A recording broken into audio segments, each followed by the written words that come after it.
ओम शांति। आज का गीता का दूसरे अध्याय का 7वां श्लोक, अध्याय सेकंड, श्लोक नंबर 7। श्लोक है, कार्पण्य दोषो पहत स्वभाव पृच्छामि त्वां धर्म सम्मूढ़ चेता यश्रेयस्यानिश्चितं ब्रूहि तन्मे शिष्यस्तेहं साधि मां त्वां प्रपन्नम। श्लोक दोबारा एक बार। कार्पण्य दोषो पहत स्वभाव पृच्छामि त्वां धर्म सम्मूढ़ चेता यश्रेयस्यानिश्चितं ब्रूहि तन्मे शिष्यस्तेहं साधि मां त्वां प्रपन्नम। इसका संधि विच्छेद है,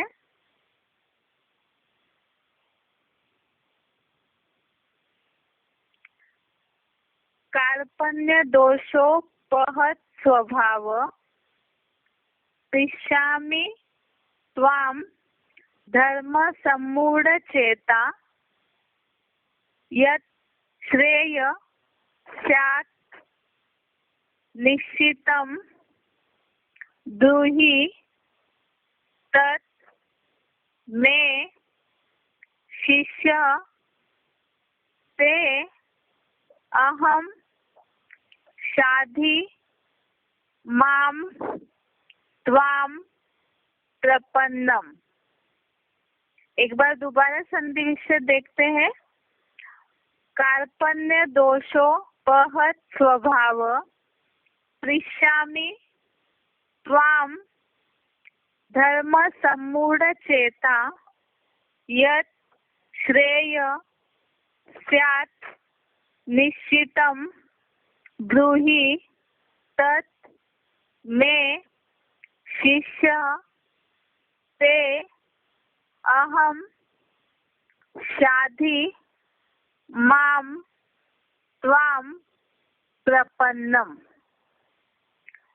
इसका शब्दार्थों का अर्थ देखते हैं।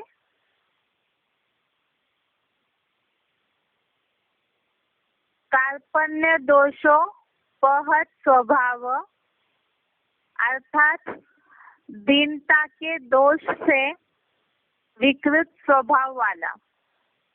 कार्पण्य दोषो पहत स्वभाव अर्थात दीनता के दोष से विकृत स्वभाव वाला।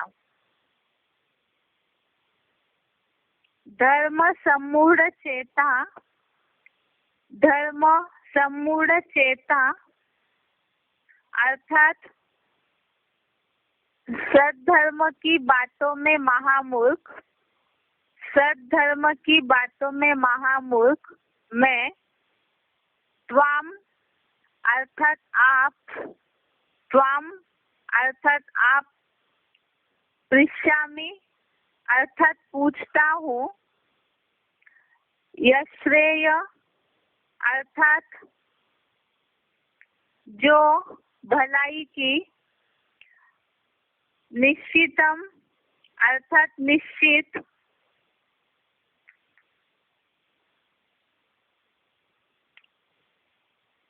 स्यात् तन्मे अर्थात हो वह, ब्रूहि अर्थात बताइए, अहम अर्थात मैं, ते अर्थात आपका, शिष्य अर्थात शिष्य हूँ, त्वाम अर्थात आपकी, प्रपन्नम अर्थात शरण में हूँ, माम अर्थात मुझे, शादी अर्थात शिक्षा दीजिए। एक बार फिर से शब्दों का अर्थ। कार्पण्य दोषो पहत स्वभाव अर्थात दीनता के दोष से विकृत स्वभाव वाला। धर्म सम्मूढ़ चेता धर्म सम्मूढ़ चेता अर्थात सद्धर्म की बातों में महामूर्ख में, सद्धर्म की बातों में महामूर्ख में त्वम अर्थात आप, त्वम अर्थात आप, पृच्छामि अर्थात पूछता हूँ, यश्रेय, यश्रेय अर्थात जो भलाई की, निश्चितम अर्थात निश्चित बात, स्यात्तन्मे, स्यात्तन्मे अर्थात हो वह, ब्रूहि अर्थात मुझे बताइए, अहम अर्थात मैं, ते अर्थात आपका, शिष्य अर्थात शिष्य हूँ, त्वाम अर्थात आपकी, प्रपन्नम अर्थात शरण में हूँ, माम अर्थात मुझे, शादी अर्थात शिक्षा दीजिए। इसका अर्थ है दीनता के दोष से विकृत स्वभाव वाला, सद्धर्म की बातों में महामूर्ख मैं आपसे पूछता हूँ, जो भलाई की निश्चित बात हो वह मुझे बताइए, मैं आपका शिष्य हूँ, आपकी शरण में हूँ, मुझे शिक्षा दीजिए। अर्थ दोबारा एक बार, दीनता के दोष से विकृत स्वभाव वाला, सद्धर्म की बातों में महामूर्ख मैं आपसे पूछता हूँ, जो भलाई की निश्चित बात हो वह मुझे बताइए, मैं आपका शिष्य हूँ, आपकी शरण हूँ, मुझे शिक्षा दीजिए। अभी तक जैसे पहले अध्याय से लेके जो भी श्लोक हम पढ़ रहे थे, जिनका भावार्थ देखा है, तो सारे श्लोकों में ही अर्जुन मोह अंधकार में आकर के धर्म युद्ध करना नहीं चाहते हैं। जहाँ गुरु और पितामह भीष्म जैसे पूजनीय लोग उनके सामने युद्ध भूमि में खड़े हैं, तो उन्हें भी वो उनकी जो जीवन शैली है तो उसमें मारना नहीं चाहते, उससे उनको हटाना नहीं चाहते, उन्हें दुख नहीं देना चाहते। और जो कौरव है वो भी उनके भाई है, इसीलिए भी भले विधर्मी है लेकिन फिर भी वो उन्हें भी मारना नहीं चाहते हैं। और ऐसे सभी को दुख देकर या मार करके अर्जुन को न स्वर्ग का राज्य चाहिए, ना ही वो किसी का विकल्पों का खून बहाना चाहते हैं, ना ही ऐसा जो संकल्पों का खून बहकर जो रक्त से सने हुए भोग है या सुख है, ऐसा राज्य भी उनको नहीं चाहिए। यही बातें अभी तक अर्जुन बोलते आए। उसके बाद भगवान ने उनको समझाया भी कि क्षत्रिय धर्म के अनुकूल काम करना चाहिए, इसीलिए हृदय की कमजोरी छोड़ करके उठो। उसके बावजूद भी अर्जुन युद्ध के लिए तैयार नहीं हो रहे थे, तो अपनी सारी बातें बोलने के बाद तब उनको जो विचार मन में आया है वो विचार इस श्लोक में बताया है कि दीनता के दोष से विकृत स्वभाव वाला, अर्थात मन बुद्धि पूरी दयनीय दीन अवस्था में हो चुकी है, कमजोर हो चुकी है, तो ऐसा जो दोष लगा हुआ है, विकृत स्वभाव हुआ है, तो ऐसे विकृत स्वभाव के कारण सद्धर्म की बातों में महामूर्ख है, अर्थात जो सच्चाई वाला धर्म है उस बात में मूढ़ता आ चुकी है, समझ नहीं है अर्जुन में। इसीलिए वो भगवान से पूछ रहे हैं कि जो मेरे लिए भलाई है, इस धर्म अधर्म के युद्ध में मुझे क्या करना चाहिए। उन्होंने अपनी सारी बातें बताई कि वो किन किन बातों में पाप समझ रहे हैं, जिसके लिए उनको स्वर्ग भी नहीं चाहिए, भले कौरव मार दे, लेकिन ये सारा बोलने के बाद अर्जुन के मन में जो बात आई वो उन्होंने बताई कि मैं तो महामूर्ख हूँ धर्म कर्म की बातों में, इसीलिए जो भलाई की बात है वो मुझे बताइए। मैं आपका शिष्य हूँ, आपकी शरण में हूँ, मुझे शिक्षा दीजिए। इसके पहले तो उन्होंने देहभान के कारण युद्ध, अपना पुरुषार्थी रूपी धनुष भी छोड़ दिया था, युद्ध के लिए भी तैयार नहीं हो रहे थे।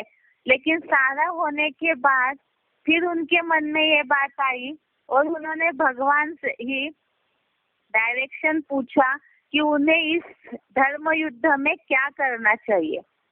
एक बार इसे क्लैरिफिकेशन सहित पढ़ते हैं। नीचे गिरी हुई पापपूर्ण कलयुगी मन बुद्धि की, ये जो शब्द यहाँ लिखा है दीनता के दोष से विकृत स्वभाव वाला, तो ये दीनता का दोष या विकृत स्वभाव क्या है उसका अर्थ यहाँ बताया है।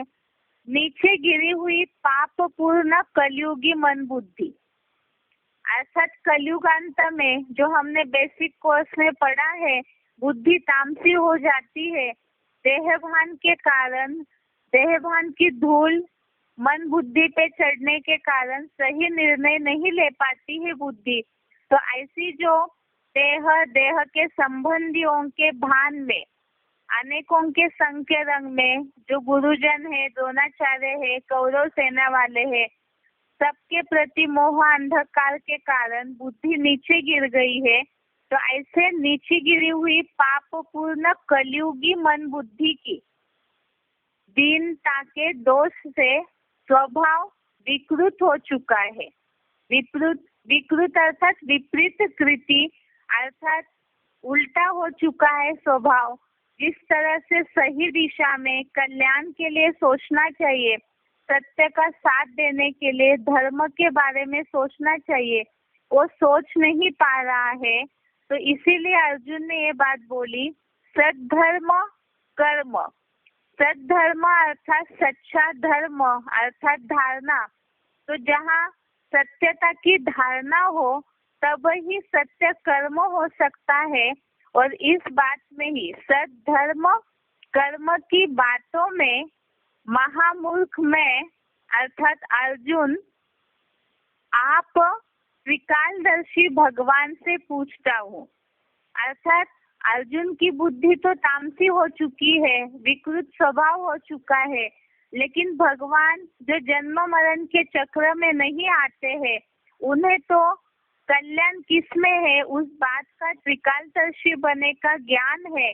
इसीलिए ये बात बोली कि आप त्रिकालदर्शी भगवान से पूछता हूँ मेरे लिए अर्थात अर्जुन के लिए जो भलाई की सद्धर्मा अनुकूल, अर्थात सद्धर्म के लिए अनुकूल, सद्धर्म के अनुसार जो बात है वह निश्चित बात हो वह मुझे बताइए।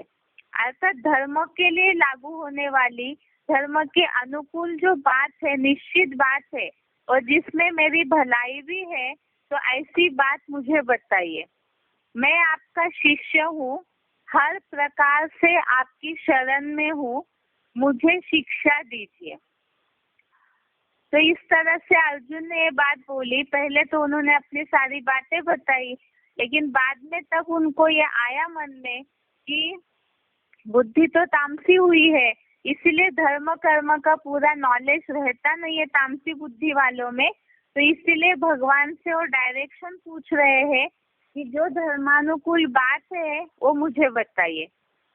तो यहाँ पुरुषार्थी जीवन में भी इस आधार से हम इस बात को देख सकते हैं कि कई बार जीवन में ऐसी उलझने आती है पुरुषार्थी जीवन में। जैसे शिव बाबा ने तो मुरली में डायरेक्शन दिया है कि बुद्धि अभी कलयुग में सबकी तामसी है, इसीलिए सात्विक बुद्धि बनाना है और जो मूल वर्षा है ज्ञान में चलते चलते सुख शांति का वर्षा, जीवन में रहते रहते ही सुख और शांति में जीवन हो, तो उसका आधार क्या है? वो तभी हो सकता है जब कदम कदम पर श्रीमत लेंगे। इस बात से और एक भावार्थ समझ सकते हैं हम कि यहाँ पर जीवन का युद्ध है। ये हर मनुष्य व्यक्ति जीवन में, यहाँ जब कलयुग में अनेक धर्म पनप रहे हैं, अनेक तामसी बुद्धि वाले मनुष्य है, तो उसके कारण सभी की ही बुद्धि तामसी है, तो कोई भी सही डायरेक्शन नहीं दे सकता है। और ऐसी जहाँ भ्रमित बुद्धि हो जाती है मनुष्यों की, तो उस समय उलझने ज्यादा बढ़ती है और इसीलिए दुख हो जाता है। और ऐसे समय में निरहंकारी होकर के अगर शिव बाबा के डायरेक्शन पर चलते हैं, डायरेक्शन लेते हैं, तो उसी में ही कल्याण है। जो यहाँ अर्जुन ने भी यही बात बोली कि जो भलाई की सद्धर्मानुकूल ऐसी निश्चित बात हो वह मुझे बताइए। तो इसमें श्रीमत लेने में बुद्धि का अहंकार नहीं होना चाहिए। कई बार भौतिक दुनिया का नॉलेज होने मात्र से ही जीवन में सफलता नहीं हो सकती, क्योंकि भौतिक दुनिया का नॉलेज, भौतिकता तो अभी अभी बढ़ी है और भौतिक दुनिया तो विनाशी है, तो उसके कारण वो सारी परिस्थितियां तो ऊपर नीचे होती रहेगी। लेकिन जहाँ आत्मा अविनाशी है, उसमें जो कर्मों की, संस्कारों की रील भर रही है, अच्छे विचारों की रील भर रही है, तो उसको तीनों कालों के लिए सोचते हुए, भूत भविष्य के लिए सोचते हुए, वर्तमान के लिए सोचते हुए, कर्मों का ध्यान देते हुए श्रीमत लेना जरूरी है। क्योंकि शिव बाबा ने ये बात मुरली में बोली है, सच्ची गीता खंड में भी ऐसा पॉइंट है कि अगर श्रीमत पर चलते हैं तो रिस्पॉन्सिबल बाबा है। अर्थात अगर श्रीमत पर चलते हैं, इस जीवन के युद्ध भूमि में श्रीमत लेते रहेंगे, तो हर बात के लिए जिम्मेवार शिव बाबा हो जाते हैं। तो इसीलिए ही युद्ध में सफलता मिले जीवन के, और साथ में ही जीवन भी सुख शांतिमय हो, ज्ञान में चलते हुए भी जो विघ्न बाधाएं आती है, उसका कारण है कि समय समय पे जो डायरेक्शन लेना चाहिए वो नहीं लेते हैं। अपनी जहाँ पर बुद्धि चलाते हैं तो तामसी बुद्धि होने के कारण असफलता होती है, और असफलता के बाद दुख भी होता है।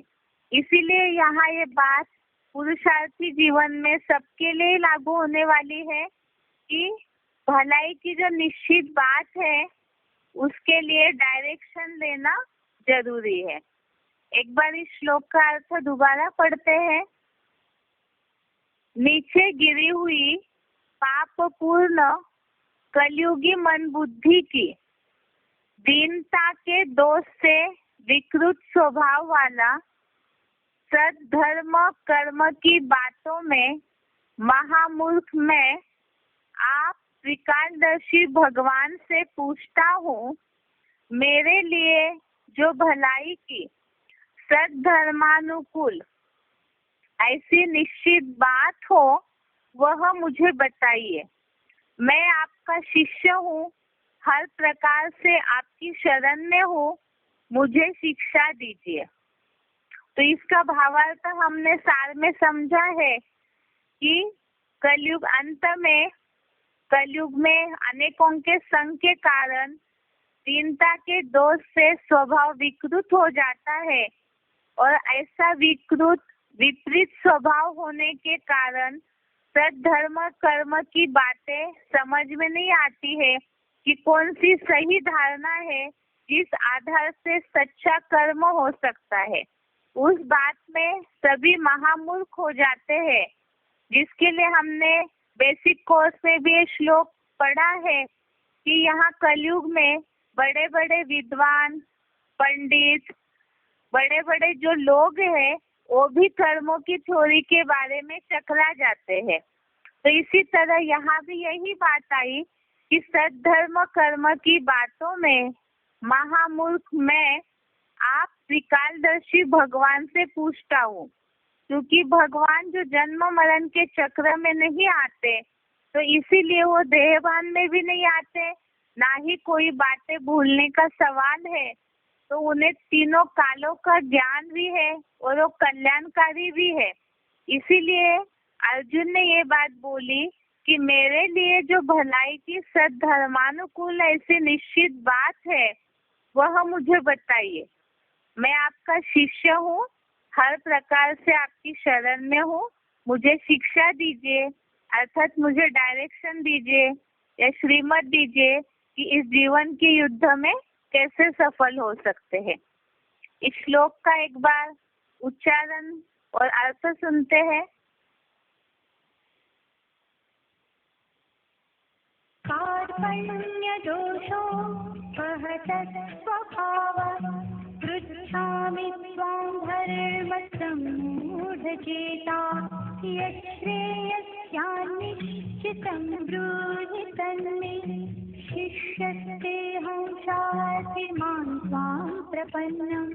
नीचे गिरी हुई पापपूर्ण कलियुगी मनबुद्धि की दीनता के दोष से विकृत स्वभाव वाला सद्धर्म कर्म की बातों में महामूर्ख में आप त्रिकालदर्शी भगवान से पूछता हूँ, मेरे लिए जो भलाई की सद्धर्मानुकूल ऐसी निश्चित बात हो वह मुझे बताइए। मैं आपका ही शिष्य हूँ, हर प्रकार से आपकी शरण में हूँ, मुझे शिक्षा दीजिए। कार्पण्य दोषो वहतः स्वभावः पृच्छामि त्वां धर्मसम्मूढचेता यच्छ्रेयस्यान्निश्चितं ब्रूहि तन्मे शिष्यस्तेऽहं शाधिमां त्वां प्रपन्नम्। नीचे गिरी हुई पापपूर्ण कलियुगी मनबुद्धि की दीनता के दोष से विकृत स्वभाव वाला सद्धर्म कर्म की बातों में महामूर्ख में आप त्रिकालदर्शी भगवान से पूछता हूँ, मेरे लिए जो भलाई की सद्धर्मानुकूल ऐसी निश्चित बात हो वह मुझे बताइए। मैं आपका ही शिष्य हूँ, हर प्रकार से आपकी शरण में हूँ, मुझे शिक्षा दीजिए। अभी बेसिक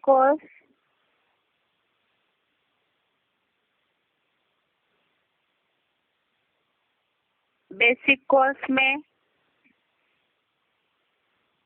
संस्कार के टॉपिक में अभी तक हमने ये बात समझी है, कड़े संस्कारों को मिटाने का तरीका है अव्यभिचारी याद। और अव्यभिचारी याद के लिए मन तुरंत ही एकाग्र नहीं होता है।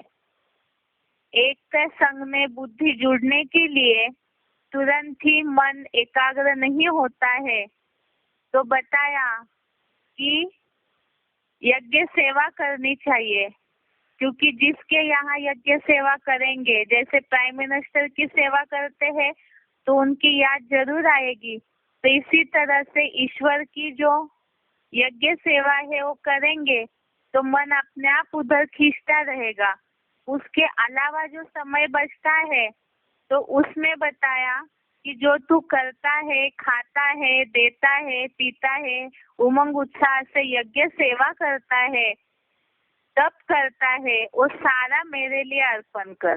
अर्थात यज्ञ सेवा के अलावा भी कर्मेंद्रियों से अन्य जो भी कर्म करते हैं वो भी ईश्वर अर्पण हो, ईश्वर की याद में ही करते रहे।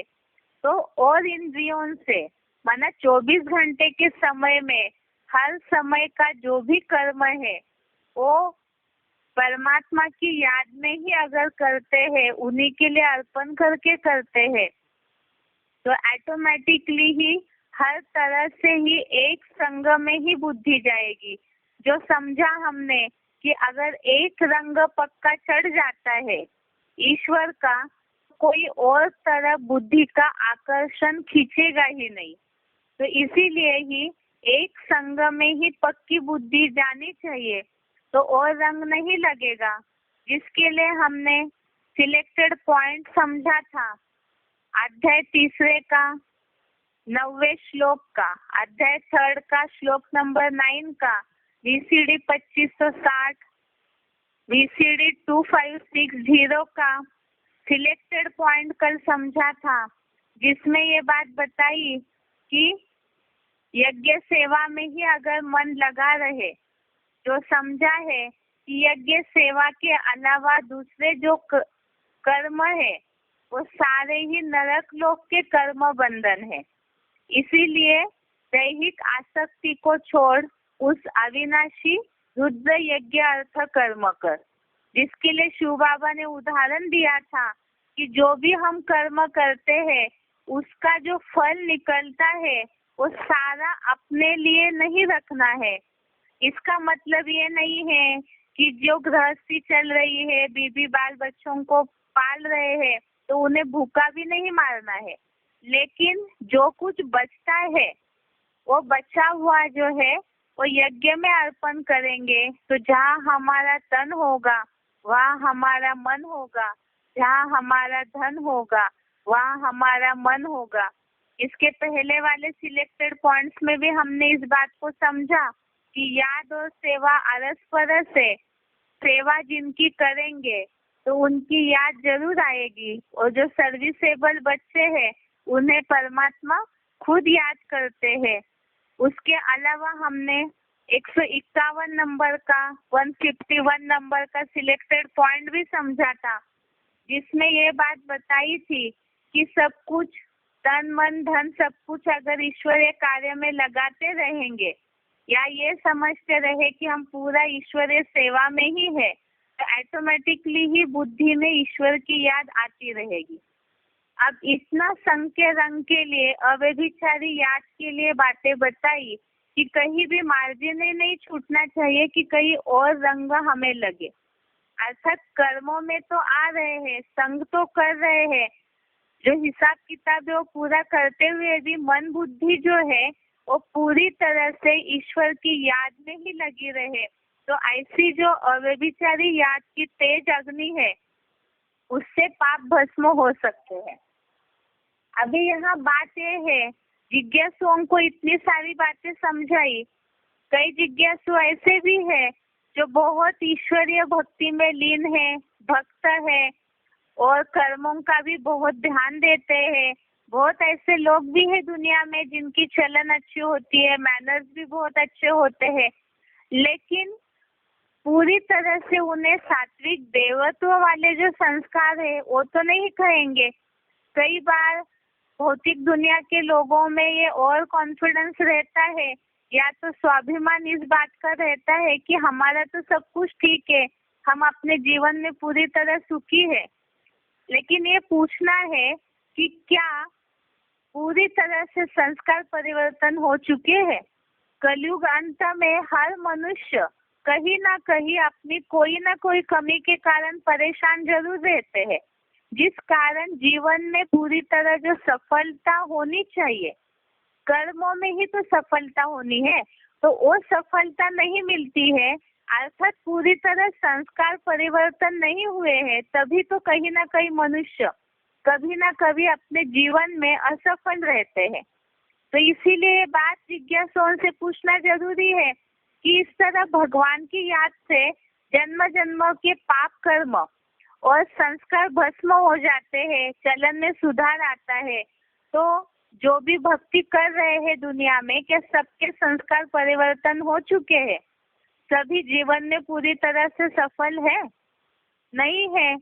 हो सकता है जिज्ञासु इस बात में बहस करे, तो उन्हें इस बात को समझाना होगा कि अगर आप सफल है अपने जीवन में, तो फिर जिस तरह देवताओं की मूर्तियों की पूजा हो रही है, तो क्या आपके कर्मों की इस तरह पूजा हो रही है? नहीं हो रही है। इसका मतलब जो भी इस कलयुगी दुनिया के देह रूपी पिंजड़े में फंसे हुए मनुष्य है, वो कोई भी देव कहलाने योग्य, देवता कहलाने योग्य नहीं है। अर्थात उनके संस्कार पूरे परिवर्तन हुए हैं, पाप भस्म हुए हैं, ये नहीं कहा जा सकता है। अब कई ऐसे लोग हैं इस बात को बोलेंगे, बहुत सारे साधु संत है, बहुत सारे गुरु है जिनकी तो लोग पूजा करते हैं भगवान समझ करके, तो कुछ लिमिटेड या कुछ ऐसे संप्रदाय है जो लोग ही उन्हें मानते हैं। सब लोग माने ऐसा तो नहीं है। इसका मतलब पूरी तरह उस व्यक्ति के जो भी गुरु है, साधु संत है, उनके पूरे कर्म भस्म हुए हैं, पाप कर्म, ये नहीं कहा जा सकता। इसे तो हम पहले भी समझ चुके हैं कि मनुष्य को भगवान की उपाधि नहीं दी जा सकती है, क्योंकि मनुष्य जन्म मरण के चक्र में आते हैं, इसीलिए ही उनके पूरे संस्कार परिवर्तन हुए हैं, ये नहीं कहा जा सकता है। अब बात यह है कि जब इतनी भक्ति भावना कर रहे हैं, इतना कुछ कर्मों में सुधार के लिए, संस्कारों के सुधार के लिए कर रहे हैं, दुनिया में भी बहुत सारी ऐसी चैरिटीज है, बहुत सारी संस्थाएं हैं जो इस तरह चरित्र निर्माण की कोशिश कर रहे हैं। भक्ति वाले लोग भी बहुत सारी मेहनत कर रहे हैं, लेकिन इसके बावजूद भी जो समूल परिवर्तन दिखना चाहिए वो क्यों नहीं दिखता है? जिसके लिए हमने इस बात को समझा था कि दवाई लेते हुए भी बीमारी ठीक नहीं हो रही है, उसका क्या कारण है? अर्थात भगवान को याद करते हुए भी बीमारी ठीक नहीं हो रही है, उसका क्या कारण है? भगवान दवाई है, याद है उस दवाई लेने का तरीका। तो अगर पूरी तरह से जीवन में सुधार नहीं आ रहा है, संस्कार नहीं बदल रहे हैं, तो इसका क्या कारण हो सकता है? क्योंकि विधि से सिद्धि कहाँ है, तो जरूर कहीं ना कहीं दवाई लेने में गलती हो रही है। तो इसीलिए ही जो सफलता मिलनी चाहिए, संस्कार परिवर्तन जो होने चाहिए, जीवन जो सुख शांति में सफल होना चाहिए, वो नहीं हो रहा है। अब यहाँ इसका कारण क्या है, दवाई के लिए तो समझ में आ जाए। मनुष्यों को अर्थात जिज्ञासुओं को इस बात को समझाना होगा कि आप अगर दवाई अपनी सही ले रहे, भगवान की याद सही कर रहे हैं, तो परिवर्तन क्यों नहीं दिख रहा है? तो इसका मतलब जिन्हें हम भगवान मानकर याद कर रहे हैं, ये देखना होगा कि क्या वो दवाई सही है, अर्थात जिसे हम भगवान मानकर याद कर रहे हैं, भगवान का वो रूप यथार्थ है, और अगर वो यथार्थ रूप है भी, तो क्या हम सही रीति से याद कर रहे हैं? ये दोनों प्रश्नों का समाधान अभी हम देखते हैं। इसमें सबसे पहली बात है कि क्या हम यथार्थ रीति से दवाई ले रहे हैं या भगवान को सही तरह से स्मरण कर रहे हैं। जो अव्यभिचारी याद होनी चाहिए ये तो हमें समझ में आ गया, लेकिन उसे हम सही तरह से कर रहे हैं या नहीं, इसके लिए पुराने जमाने में साधु संत भी इस बात की गहराई को समझे थे। जो हमने कबीरदास का दोहा कल देखा है कि माला तो कर में फिरे, जीभ फिरे मुख माही, मनुआ तो चहुदिशी फिरे, यह तो सुमिरन नाही। अर्थात हाथ में माला फेर रहे हैं, जीभ से राम नाम का या कोई भी मंत्रों का उच्चारण करते हैं, जाप करते हैं, लेकिन मन चारों तरफ से फिर रहा है, दुनिया में भटक रहा है, तो इसे सुमिरन नहीं कहा जा सकता है। ये भगवान की याद है ही नहीं। क्यों नहीं है? क्योंकि हाथ से केवल माला फिरने को भगवान का स्मरण नहीं कहा जा सकता, कर्मेंद्रियों से स्मरण नहीं किया जाता है, मन से स्मरण किया जाता है, और मन तो चारों तरफ भटक रहा है, दुनियावी बातों में बुद्धि जा रही है, तो उसे कबीरदास जी ने बोला है कि ये सुमिरन नहीं है, अर्थात ये भगवान की याद नहीं कहा जा सकता है। तो क्यों ऐसे बोला है? भगवान की याद सही रीति से क्यों नहीं आती है, उसका क्या कारण हो सकता है? हम देखते हैं कि जिनसे हमने संबंध जोड़ा है, जैसे देह के संबंधी है, जिनसे प्राप्ति होती है, सुख मिलता है, जो मन की बातों को हल्का करते हैं, दुखों के लिए थोड़ा सा सांत्वना देते हैं, तो ऐसे देह के संबंधी संपर्की जो भी है, जिनसे स्नेह जुड़ा हुआ है, प्राप्तियां जुड़ी हुई है अल्पकाल की, उनके याद के लिए कोई स्थान समय निश्चित नहीं किया जाता है। जितना ही उनसे स्नेह जुड़ा होगा, प्राप्ति का भान होगा, तो सहज याद आते हैं, और जितना सहज याद आएंगे उतना निरंतर होगा। अब देह के संबंधियों के लिए तो ये बात लागू है कि कोई विधि नहीं अपनाई जाती है, कोई पूजा पाठ करके मंत्रोच्चारण करके देह के संबंधी आदि को याद नहीं किया जाता है। अब भगवान जो सुख शांति का दाता है, सब जानते हैं कि भगवान सुख देते हैं, सारी प्राप्तियां करा सकते हैं, तो अगर ऐसे है भी तो फिर उनकी याद से सब मिलता है, तो फिर भी भगवान की याद क्यों नहीं ठहरती है? इसका क्या कारण हो सकता है? भगवान की याद के लिए इतना सारा सरंजाम करते हैं भक्ति मार्ग में लोग, पूजा पाठ करना, मंदिरों में जाना, मंत्र बोलना, कितना कुछ करते हैं, दान पुण्य करना, बहुत कुछ मेहनत करते हैं। इतना होने के बावजूद भी जो सफलता मिलनी चाहिए, याद जो भगवान की निरंतर होनी चाहिए, वो क्यों नहीं ठहरती है? इसका मतलब जरूर भगवान को सही रीति से जानते नहीं है। अब जैसे कोई माँ है, अपने बच्चे को याद करने के लिए उसे उसकी रूपरेखा वगैरह किसी से पूछनी नहीं पड़ती है, क्योंकि वो अपने बच्चे से इतना ज्यादा स्नेह रहता है कि उसका पूरा हुलिया, उसके गुण, उसकी बातें सब जानती है। अब भगवान जो सबके लिए ही सुख देने वाले हैं, दुखों को हरने वाले हैं, तो उन्हें याद करने में मेहनत क्यों लग रही है? क्योंकि उसे पूरी तरह से यथार्थ रीति से हम कोई जानते ही नहीं है। अब ये बात तो जिज्ञासु मानेंगे नहीं कि हम जानते नहीं है भगवान को। कईयों को ऐसे होता है, जो कल भी बताया था कि कई ऐसे हैं जो भक्ति मार्ग में कुछ न कुछ अनुभूति कर लेते हैं, भौतिक दुनिया के हिसाब से थोड़ी बहुत दान पुण्य से प्राप्ति हुई तो सोचते हैं कि हमें भगवान मिल गया। लेकिन इस बात को जिज्ञासुओं को क्लियर करना जरूरी है कि अल्पकाल की, एक आध दिन की कोई भौतिक प्राप्ति हुई, वर्तमान समय के लिए कोई थोड़ी सी प्राप्ति हुई, तो केवल उसी में संतुष्ट हो जाना ये जरूरी नहीं है कि ये भगवान की प्राप्ति है। वास्तव में पूरे जीवन भर के लिए सुख शांति मिले, भविष्य के लिए भी प्राप्ति हो जाए, तो वास्तव में भगवान ऐसी अतः प्राप्ति कराते हैं। तो उनकी याद इतनी महत्वपूर्ण है, इसलिए तभी तो सारे मनुष्य उन्हें पुकारते हैं। तो ऐसे भगवान को हमने जाना है, ये कैसे कह सकते हैं? क्योंकि जानेंगे तो प्राप्ति भी होनी चाहिए, तो हुई नहीं है। इसी के लिए ही अब इतने सारे साधु संत है, वेद ग्रंथ आदि है, सब कुछ पढ़ लिया, कईयों ने मार्गदर्शन किया भगवान प्राप्ति के रास्ते का, उसके बावजूद भी हमने भगवान को नहीं जाना, ये कैसे कहा जा सकता है? लोग तो जिज्ञासु तो यही बोलेंगे, ये तो असंभव है, इतना सब कुछ हो रहा है, माना हमें ईश्वर की प्राप्ति हुई है।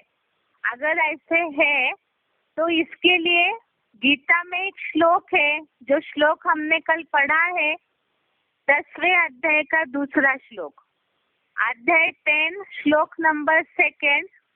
ये श्लोक है, न मे विदुः सुरगणाः प्रभवं न महर्षय अहम आदिः देवानां महर्षिणां च सर्वशः। यहाँ ये जो बात आई है, भगवान को हम नहीं जानते हैं, इसका क्या कारण है, ये बात इस श्लोक में आई है। अध्याय 10 का दूसरा श्लोक, इसका अर्थ है, मेरे दिव्य प्रवेश योग्य प्रकृष्ट जन्म को न देवगण और न द्वापर युगी मुनियों या महर्षियों ने जाना है, क्योंकि देवताओं, देवर्षियों, ब्रह्म ऋषियों और महर्षियों का सब प्रकार से महादेव द्वारा आदिकालीन आदिश्वर मैं हूँ। यहाँ ये जो बात आई है कि आदिकालीन आदिश्वर मैं हूँ, तो महर्षि, देवगण, देवताएं कोई भी नहीं जानते हैं। उसका कारण क्या है? जो ये बात आई, इतने सारे वेद ग्रंथ, साधु संत आदि ने भगवान प्राप्ति का रास्ता बताया, तो भी ये क्यों कहा जा रहा है कि हमने भगवान को नहीं जाना? इसलिए क्योंकि जो सबका आदि है, उसका परिचय कौन दे सकता है? क्योंकि भगवान जो सारी सृष्टि का आदि है, शुरुआत करने वाला है, तो उसका परिचय, उनका परिचय वो खुद ही दे सकते हैं। और कोई भी मनुष्य मात्र जो उनके बाद निर्माण हुए हैं, जो बाद में रचना जिनकी हुई है, तो वो भगवान का परिचय यथार्थ रीति से कैसे दे सकते हैं? यही इस श्लोक में बताया है। जैसे एक व्यवहारिक उदाहरण अगर हम ले, कि पिता का जो परिचय है यथार्थ रीति बच्चा दे नहीं सकता, क्योंकि पिता जो है वो रचयिता है, वो अपने बच्चे की भले पहचान दे सकता है, लेकिन जो रचना है वो रचयिता का परिचय यथार्थ रीति नहीं दे सकता है। तो यही कारण है जिज्ञासुओं को हम ये बात बता सकते हैं कि हम भगवान को अपने आप से नहीं जान सकते हैं जब तक वो आकर के अपना परिचय न दे। इसीलिए ही पुराने जमाने में भी ये बात बताई जा सकती है कि ऋषि मुनि जहाँ बहुत खोज करते रहे, बहुत तपस्या करते गए, जब वो पूरी तरह से यथार्थ रीति से नहीं समझ पाए, तब ही कईयों ने नेति नेति बोल दिया कि भगवान का अंत नहीं है, कईयों ने सर्वव्यापी बोल दिया, कई धर्म वालों ने जैसे मुस्लिम लोग कहने लगे कि ईश्वर अल्लाह जो है वो जरे जरे में है। तो पूरी तरह से उसका परिचय कोई समझ ही नहीं पाया, तभी तो इस तरह की अलग अलग मान्यताएं भगवान के बारे में निर्माण होने लगी। और इसीलिए ही ये बात समझना जरूरी है कि भगवान का परिचय कौन दे सकता है। और कोई साधु संत वेद ग्रंथ के द्वारा जब हम भगवान को सही रीति से यथार्थ रीति से नहीं समझ पाए, तो उनका परिचय कौन दे सकता है, जिसके लिए इस श्लोक में आया कि सब प्रकार से आदिकालीन आदिश्वर मैं हूँ। तो जो आदि है, शुरुआत है, वही वास्तव में अपना भी परिचय देते हैं, और सारे जो मनुष्य मात्र है इस सृष्टि के, उनका भी ज्ञान सागर होने के कारण सबका परिचय कर्मों की थ्योरी बताने के लिए भगवान स्वयं ही निमित्त बनते हैं। अब इसके लिए भी भगवत गीता में ही इस बात को बताया है। इसे गीता के आधार से समझते हैं कि भगवान को कौन जानते हैं और उनका परिचय कौन दे सकता है। इसका जवाब गीता में 10वें अध्याय का 15वां श्लोक है, अध्याय 10 श्लोक नंबर 15। श्लोक है, स्वयं एव आत्मना आत्मानं वेत्थ त्वं पुरुषोत्तम भूत भावन भूतेश देव देव जगत्पते। स्वयं एव आत्मना आत्मानं वेत्थ त्वं पुरुषोत्तम भूत भावन भूतेश देव देव जगत्पते। इसका अर्थ है, रूहों में सर्वोत्तम हे भूतों के जन्मदाता भूतेश देव देव जगतपते, त्वम स्वयं भूतेश्वर हे देवादिदेव जगतपति, आप स्वयं ही अपने द्वारा अपनी आत्मा के स्वरूप को जानते हो। अर्थात यहाँ इसमें बात बताई कि आप स्वयं ही अपने आत्मा द्वारा अपने स्वरूप को जानते हो, अर्थात और कोई भी उनका परिचय देने के लिए सक्षम नहीं है।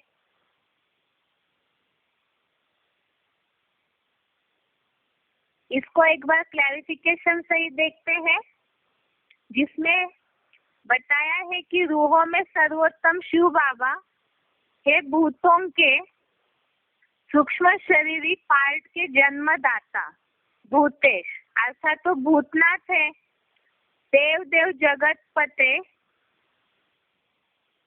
त्वम स्वयं भूतेश्वर हे देवादिदेव जगतपति, आप स्वयं प्रवेशनीय अजन्मा अगर्भा होने कारण ही अपने मुकर्रर अर्जुन सो आदम रथ द्वारा अपनी आत्मा के स्वरूप को जानते हो।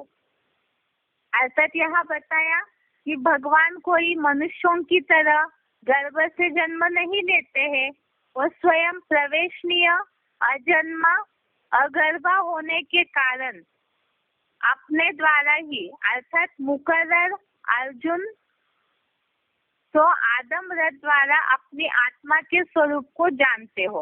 अर्थात जिस तन का वो आधार लेते हैं, उनके द्वारा ही ईश्वर के पार्ट को समझा जा सकता है, जिसके लिए मुरली में पॉइंट आया है मुरली तारीख है 8 अक्टूबर 68। मुरली डेट है 8 अक्टूबर 68। पॉइंट है वह सद्गुरु स्वयं ही आकर अपना परिचय देते हैं। वह सद्गुरु स्वयं ही आकर अपना परिचय देते हैं। दूसरी बात बताई कि बाप के सिवाय बाप का परिचय कोई दे न सके, क्योंकि बाकी सभी देव दानव ऋषि मुनि जन्म मरण चक्र में आने से पूर्व जन्मों को भूल जाते हैं। तुलसीदास ने भी रामायण में यही कहा है, सोई जानई तेहि देहु जनाई, जानत तुम ही हुई जाई। अयोध्या कांड में तुलसीदास ने जो रामायण लिखा है उसमें अयोध्या कांड में ये बात आई है। इसके लिए बताया कि आदम और खुदा यह दोनों बेहद के बापों की बात है। तो इससे ये बात समझाई जा सकती है कि ईश्वर को अभी तक कोई क्यों नहीं समझ पाए, इसलिए क्योंकि वो अजन्मा और अगर्भा है, प्रवेश करके पाठ बजाते हैं, इसीलिए उनका परिचय वो खुद ही आकर देते हैं। कोई भी मनुष्य जो जन्म मरण के चक्र में आते हैं वो कोई भी ईश्वर का परिचय दे नहीं सकते हैं। अब इसके लिए बात है कि यहाँ ईश्वर का परिचय कैसे और कब जान सकते हैं। ये बात बताई कि भगवान आकर के अपना परिचय देते हैं। अब वो अपना परिचय देते हैं, लेकिन सारे मनुष्यों को इस बात का कैसे पता चलेगा और उन्हें जानना भी क्यों जरूरी है, उससे क्या फायदा होगा। कई तो ये कहेंगे कि हम बाद में देखेंगे, या तो क्या जरूरी है सब जानने की, या भगवान आया हुआ है, ये सारी बातों को कैसे माना जाएगा, उन्हें कैसे देखा जा सकता है। बहुत सारे जिज्ञासुओं के प्रश्न रहते हैं। अगर निश्चय बुद्धि होते हैं तो ये सारी बात जो है वो मन में निर्माण होना स्वाभाविक है।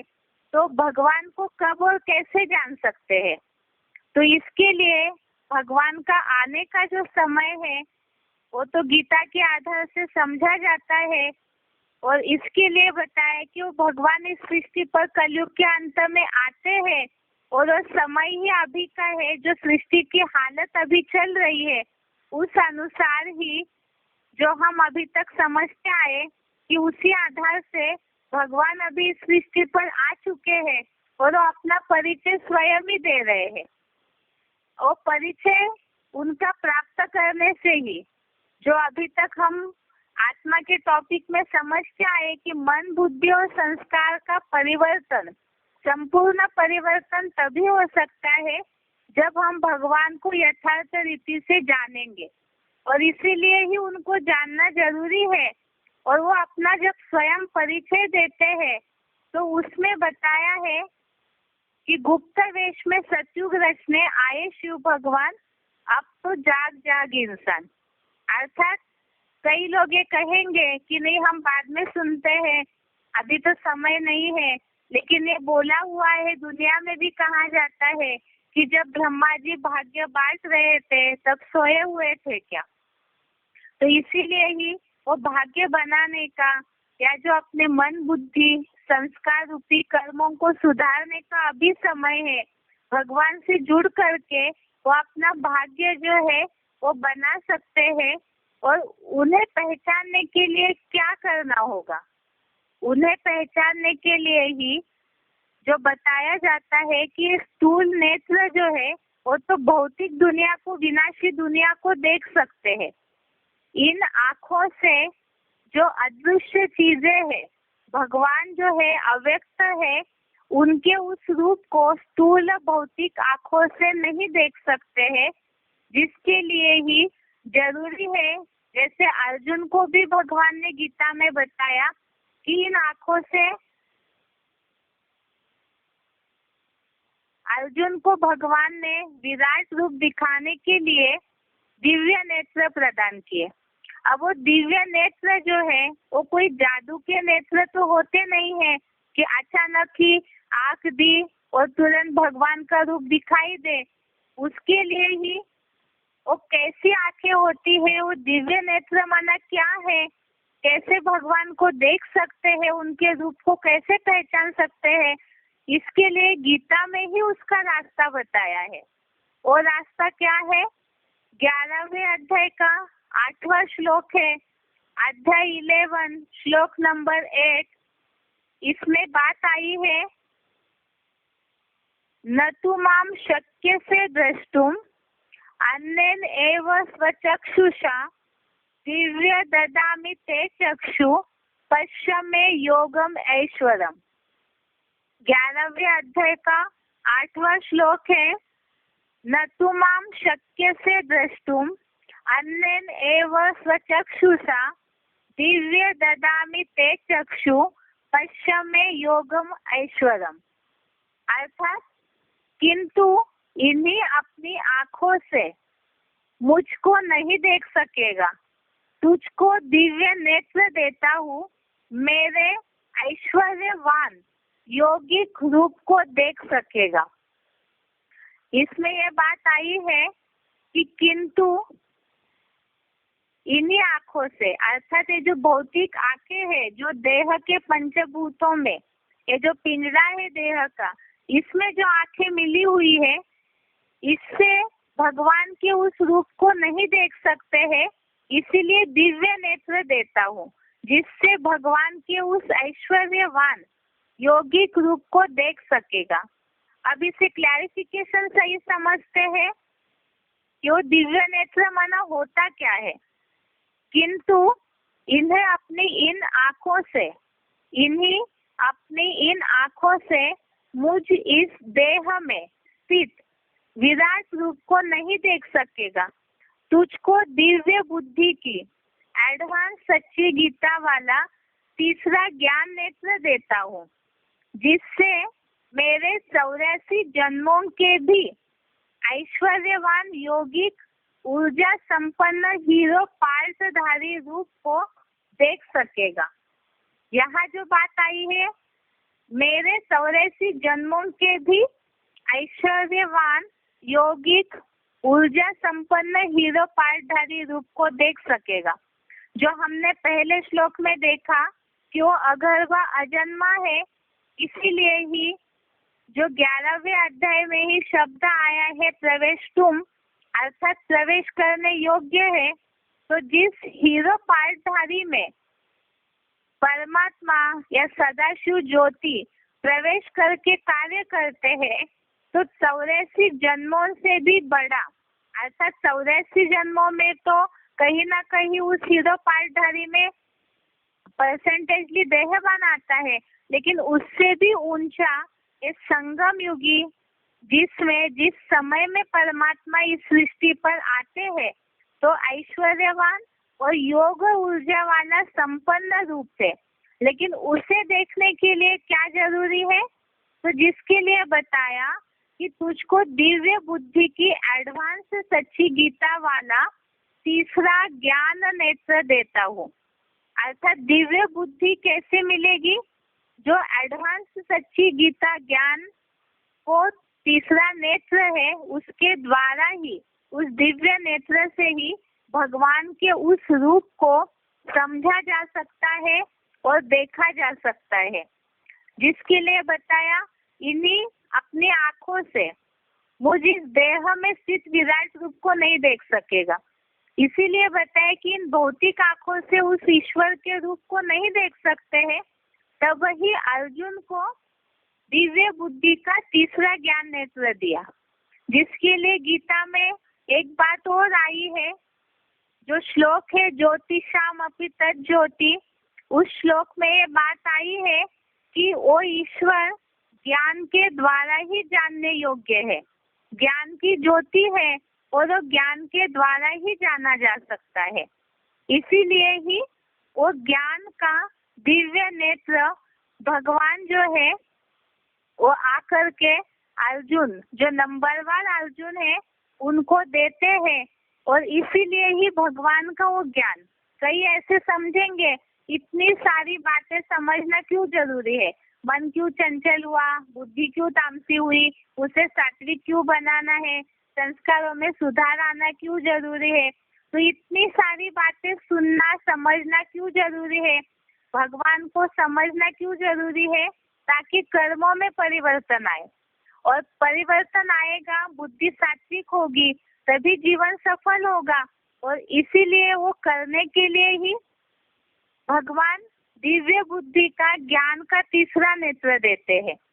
और उसके द्वारा हम क्या समझ सकते हैं, उससे क्या फायदा होगा, ये जो ज्ञान है इससे हमें क्या क्या मिल सकता है। तो इससे हमें सच्चाई की जानकारी मिलेगी।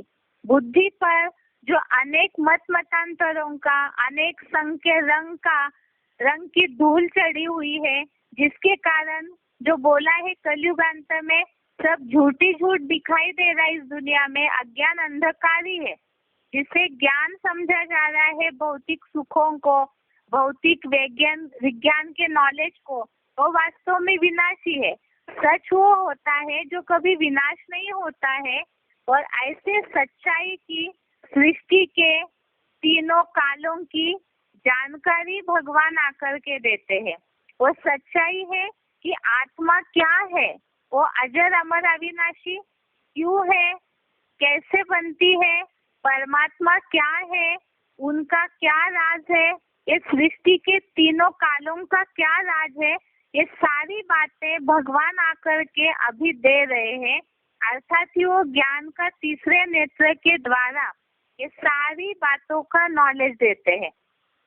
इसी के द्वारा ही, इस ज्ञान दीपक के द्वारा, ज्ञान के तीसरे नेत्र के द्वारा हम अपने और भगवान के यथार्थ रूप को जान सकते हैं। और जब जानेंगे, जैसे बताया इसके पहले हमने समझाया जिज्ञासुओं को, भगवान को यथार्थ रीति नहीं समझ रहे हैं, तभी उनकी निरंतर याद नहीं हो रही है। और निरंतर याद नहीं हो रही है तो संस्कार नहीं सुधर रहे। तो इस नॉलेज के द्वारा ही भगवान को यथार्थ रीति से याद कर सकते हैं, स्मरण कर सकते हैं, और जिसके द्वारा ही मन, बुद्धि और संस्कारों को, आत्मा को सात्विक बनाया जा सकता है। जब पूरी तरह से सात्विक बनेगी आत्मा, सच्ची हो जाएगी, जो ज्ञान प्रकाश मन बुद्धि में उपजने लगेगा, तो उससे, ये बात गीता में आई है कि जहाँ सात्विकता बढ़ेगी, हर इंद्रिय से ज्ञान प्रकाश उपजने लगेगा, निर्माण होने लगेगा, तो हर कर्म सात्विक होगा, जो अपने लिए ही सत्संकल्पों की सुखदायी सृष्टि बनेगी। और साथ में हमारे संपर्क में आने वालों के लिए भी हम सुखदायी बनेंगे। दुनिया में तो लोग आजकल, बहुत ऐसे लोग होते हैं दुनिया में जो सोचते हैं हमारे कारण किसी को दुख नहीं मिलना चाहिए, लेकिन उसका रास्ता नहीं जानते हैं। तो वो रास्ता यही है कि ना हम दुखी हो, ना हम औरों को दुखी करें। तो उसका रास्ता है कि आत्मा जब भगवान को यथार्थ रीति जानेगी, तो सात्विक बनेगी, और उस ज्ञान प्रकाश से ही हम भी सुखी हो सकते हैं और औरों को भी सुखी कर सकते हैं। तो इसी तरह से इस सारे काल चक्र को भी साथ ही साथ राज को, सृष्टि काल चक्र जो है, इसके तीनों कालों के रहस्यों को जानने से इस समय का महत्व जो है वो भी हमें समझ में आएगा कि अभी कौन सा महत्वपूर्ण समय चल रहा है।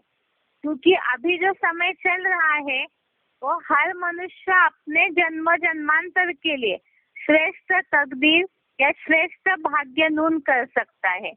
क्योंकि इसके पहले भी हमने समझा है, मुट्ठी में है तकदीर तुम्हारी। अर्थात इतनी सारी बातें हमने समझी कि मन की चंचलता को स्थिर करना है, बुद्धि को सात्विक बनाना है। इसी के लिए श्रीमत जो ईश्वर देते हैं उस पे चलने से परम पद की प्राप्ति हो सकती है। और संग तोड़ करके पूरी तरह से ईश्वर से जुड़ेंगे तो अव्यभिचारी याद अग्नि के द्वारा पूरे पाप कर्म भस्म हो सकते हैं। तो सारा ही समय अभी चल रहा है। लेकिन हो सकता है कई बार जिज्ञासु ये बोले कि नहीं, हम तो बाद में सुन लेंगे, अभी समय नहीं है। लेकिन ये बताना है जरूरी कि अगर अभी ऐसे कहते हैं कि अभी समय नहीं है, हम अभी बिजी है, तो दुनिया में तो सब जानते हैं कि जब मृत्यु देवता सामने खड़ी हो जाती है तो सबको सब कुछ छोड़ करके ऐसे ही निकलना पड़ता है। और दुनिया में तो सब मृत्यु इस चीज से डरते हैं। तो उस समय तो कितना भी समय न हो, कितना भी कोई बिजी हो, लेकिन मृत्यु ऐसी चीज है किसी के लिए नहीं रुकती है।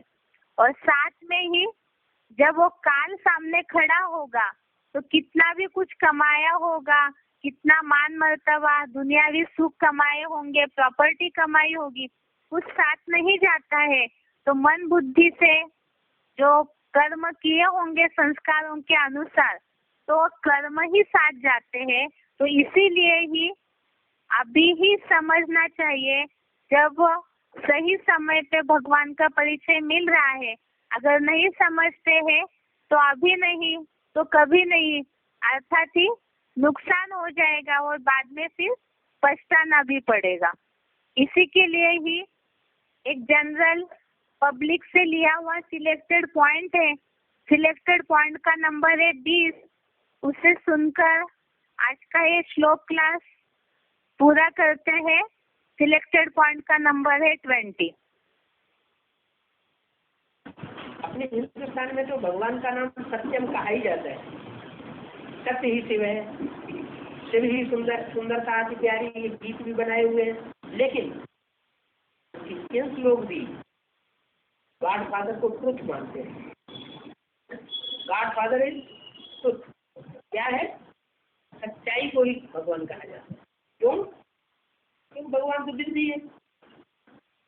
प्रैक्टिकल रूप में कोई बड़े फॉर्म में तो आता नहीं, बड़े रूप में तो आता नहीं। वो बिंदी है, गर्भ से जन्म लेता नहीं। वो जब बिंदी सृष्टि पर आती है तो सच्चाई सुनाती है किसी शरीर में प्रवेश करके। तो जो सच्चाई सुनाती है वो सत्य ज्ञान ही वास्तव में शिव का स्वरूप। शिव और कोई रूप में संसार में प्रैक्टिकल रूप में प्रत्यक्ष नहीं होता। पहले से पहले वो ज्ञान के रूप में प्रत्यक्ष। पहले ज्ञान दाता या पहले ज्ञान, तो बिंदी है। इन आंखों से तो हम देख नहीं पाएंगे। जो सुप्रीम सोल शिव है वो इन आंखों से देखा नहीं जा सकता। अपनी आत्मा ही नहीं आंखों से देखी जा सकती। दूसरों की आत्मा को इन आंखों से नहीं देख सकते। तो जो सुप्रीम सोल है उसको कैसे देखेंगे? तो पहले ज्ञान आता है। ज्ञान माने सच्चाई आती है। ज्ञान माने जानकारी। किस चीज की जानकारी? सच्चाई की जानकारी। किस चीज की सच्चाई? आत्मा क्या है, परमात्मा क्या है, ये सारी सृष्टि चक्र क्या है, के बारे में जो जानकारी है वो जानकारी, ज्ञान ही ज्ञान है। ज्ञान है।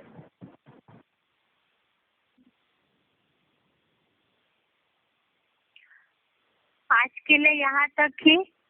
कल हम समझेंगे जिज्ञासु जो आगे सुनने के लिए इच्छुक है, हमारा ज्ञान सुनाने का तरीका ऐसे हो जो ये सारी बातों को जानने की जिज्ञासुओं के अंदर इच्छा निर्माण हो, जिज्ञासा निर्माण हो। तो उन्हें आगे क्या समझाना है, ज्ञान योग का महत्व क्या है, आत्मा रूपी बैटरी कैसे चार्ज करना है, इस ड्राइवर को खाना खिलाने से क्या फायदा होगा, ये सारी बातों को हम कल देखते हैं। आज के लिए यहाँ तक ही। ओम शांति।